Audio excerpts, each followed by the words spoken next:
महाराज युधिष्ठिर ने कहा, हे भगवान, आप तीनों लोकों के स्वामी, सबको सुख देने वाले और जगत के पति हैं। मैं आपको नमस्कार करता हूँ।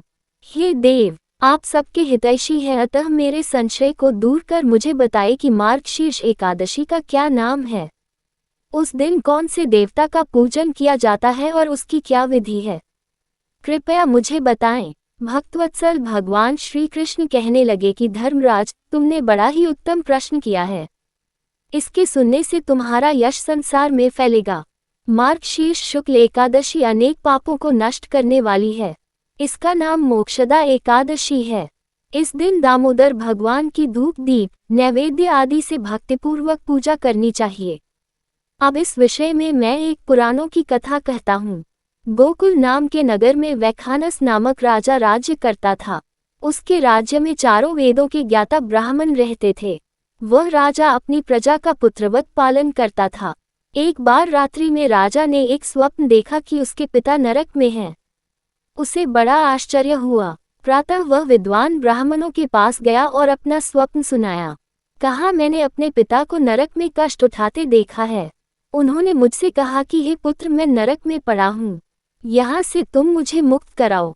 जब से मैंने ये वचन सुने हैं तब से मैं बहुत बेचैन हूँ। चित्त में बड़ी अशांति हो रही है। मुझे इस राज्य, धन, पुत्र, स्त्री, हाथी, घोड़े आदि में कुछ भी सुख प्रतीत नहीं होता। क्या करूं? राजा ने कहा, हे ब्राह्मण देवताओं, इस दुख के कारण मेरा सारा शरीर जल रहा है। अब आप कृपा करके कोई तप, दान, व्रत आदि ऐसा उपाय बताए जिससे मेरे पिता को मुक्ति मिल जाए। उस पुत्र का जीवन व्यर्थ है जो अपने माता पिता का उद्धार न कर सके। एक उत्तम पुत्र जो अपने माता पिता तथा पूर्वजों का उद्धार करता है, वह 1000 मूर्ख पुत्रों से अच्छा है। जैसे एक चंद्रमा सारे जगत में प्रकाश कर देता है, परंतु हजारों तारे नहीं कर सकते। ब्राह्मणों ने कहा, हे राजन, यहाँ पास ही भूत, भविष्य, वर्तमान के ज्ञाता पर्वत ऋषि का आश्रम है।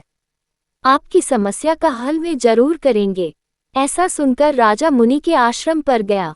उस आश्रम में अनेक शांतचित्त योगी और मुनि तपस्या कर रहे थे। उसी जगह पर्वत मुनि बैठे थे।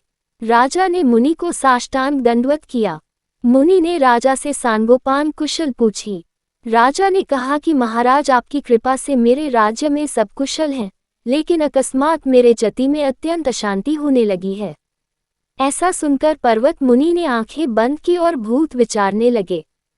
फिर बोले, हे राजन, मैंने योग के बल से तुम्हारे पिता के कुकर्मों को जान लिया है।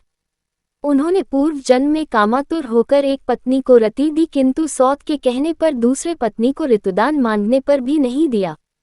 उसी पापकर्म के कारण तुम्हारे पिता को नरक में जाना पड़ा। तब राजा ने कहा, इसका कोई उपाय बताए।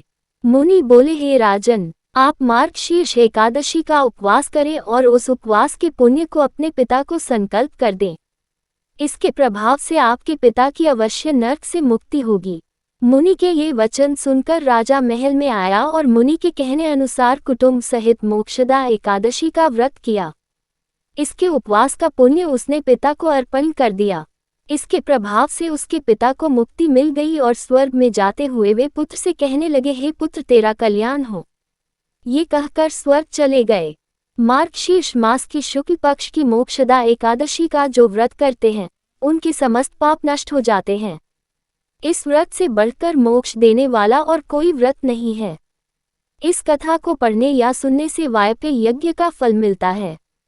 यह व्रत मोक्ष देने वाला तथा चिंतामणि के समान सब कामनाएं पूर्ण करने वाला है।